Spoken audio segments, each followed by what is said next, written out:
Al-Quran sebagai mesin waktu.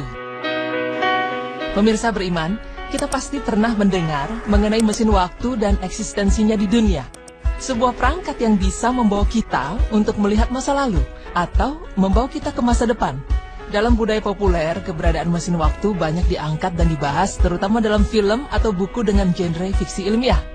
Di dunia nyata pun, tidak sedikit para peneliti atau ilmuwan yang berusaha membuat mesin waktu. Sebagai muslim, ternyata kita tidak perlu mencari terlalu jauh. Kita cukup melihat kepada kitab suci kita, yaitu Al-Quran. Bukan mencari bagaimana cara membuatnya dalam Al-Quran, namun menyadari bahwa Al-Quran itu sendiri merupakan mesin waktu. Pemirsa beriman, di dalam Al-Quran terkandung pokok pembahasan yaitu mengenai akidah, ibadah, akhlak, janji, ancaman, serta kisah dan sejarah. Al-Quran menganjurkan untuk mempelajari sejarah secara menyeluruh, tidak hanya mempelajari pertumbuhan dan kemajuannya, tapi juga mampu menghayati kisah-kisah pada zaman dahulu, serta mampu mengambil hikmahnya. Allah Ta'ala berfirman, "Demikianlah kami kisahkan kepadamu Muhammad sebagai kisah umat yang telah lalu, dan sungguh telah kami berikan kepadamu suatu peringatan Al-Quran dari sisi kami." Quran Surah At-Taha ayat 99. Allah menjelaskan kepada Rasulullah SAW bahwa kisah-kisah yang diberitakan pada ayat-ayat yang lalu, seperti kisah Musa bersama Fir'aun dan Samiri, juga kisah-kisah Nabi sebelumnya, patut menjadi contoh teladan baginya dalam menghadapi kaumnya yang sangat ingkar dan durhaka. Namun, tak hanya berhenti di sana. Kisah serta sejarah yang disampaikan dalam Al-Quran kepada Rasulullah bisa kita simak, tak hanya sebagai informasi akan umat terdahulu dan peristiwa masa lampau, tapi juga penguat iman manusia masa kini yang seringkali mengalami naik turun, serta menjadi bahan renungan akan keberadaan manusia. Berkaitan dengan hal ini Allah Ta'ala juga berfirman, "Maka kisahkanlah kisah-kisah agar mereka berpikir." Quran Surah Al-A'raf ayat 176. Pemirsa beriman, Al-Quran membawa kita ke masa lalu, juga sekaligus menguatkan akan mata rantai ajaran tauhid yang dibawa Rasulullah SAW dengan para nabi dan rasul Allah yang terdahulu. Dengan demikian, ajaran tauhid merupakan platform yang menjadi ajaran utama para nabi dan rasul sejak Nabi Adam alaihissalam hingga Rasulullah SAW. Setiap ayat, bahkan jumlah ayat atau kata, dan nama surat merupakan kebijakan abadi. Al-Quran mempunyai beberapa lapisan pengertian sesuai dengan tingkat ilmu pengetahuan manusia yang membacanya. Kita ambil contohnya dari firman Allah yang artinya, "Dan sesungguhnya kami telah menciptakan manusia itu dari suatu saripati berasal dari tanah.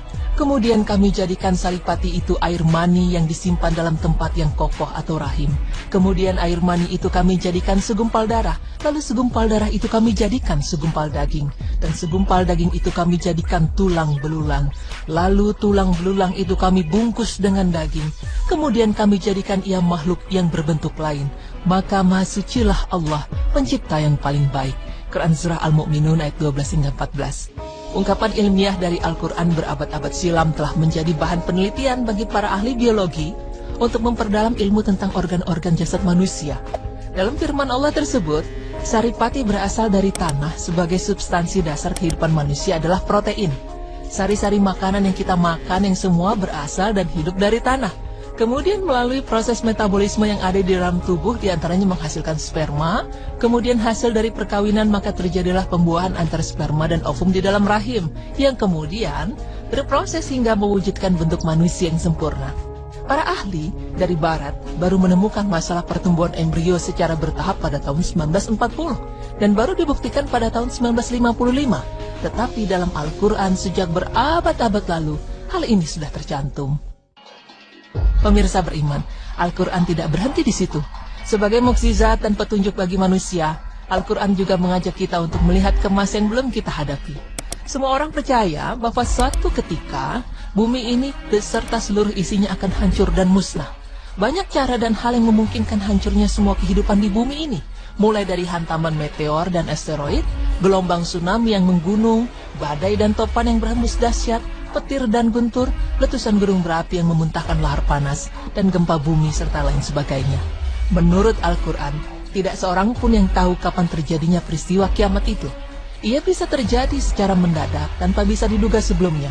Namun, Al-Quran sebagai sumber petunjuk menjelaskan keadaan yang terjadi pada saat kiamat. Allah Ta'ala berfirman, apabila datang suara yang memekakkan atau tiupan sangkakala yang kedua, pada hari ketika manusia lari dari saudaranya, ibu dan bapaknya, serta istri dan anak-anaknya, maka setiap orang dari mereka pada hari itu mempunyai urusan yang cukup menyibukkannya. Quran Surah Abasa ayat 33 hingga 37. Pemirsa beriman, telah dijelaskan bahwa manusia berada dalam kerugian. Manusia akan menyesal karena waktu tanpa mampu untuk mengulanginya. Al-Quran telah hadir dalam kehidupan sebagai sebaik-baiknya petunjuk bagi umat manusia. Melalui firman Allah yang tertulis di dalamnya, kita bisa menengok ke masa lalu, menyusuri masa kini, dan menatap masa depan. Insya Allah, tanpa tersesat. Semoga apa yang kami paparkan bisa memberikan manfaat dan tambahan ilmu, serta dapat menambah keimanan serta kecintaan kita kepada Allah Subhanahu wa Ta'ala. Amin ya Rabbal Alamin.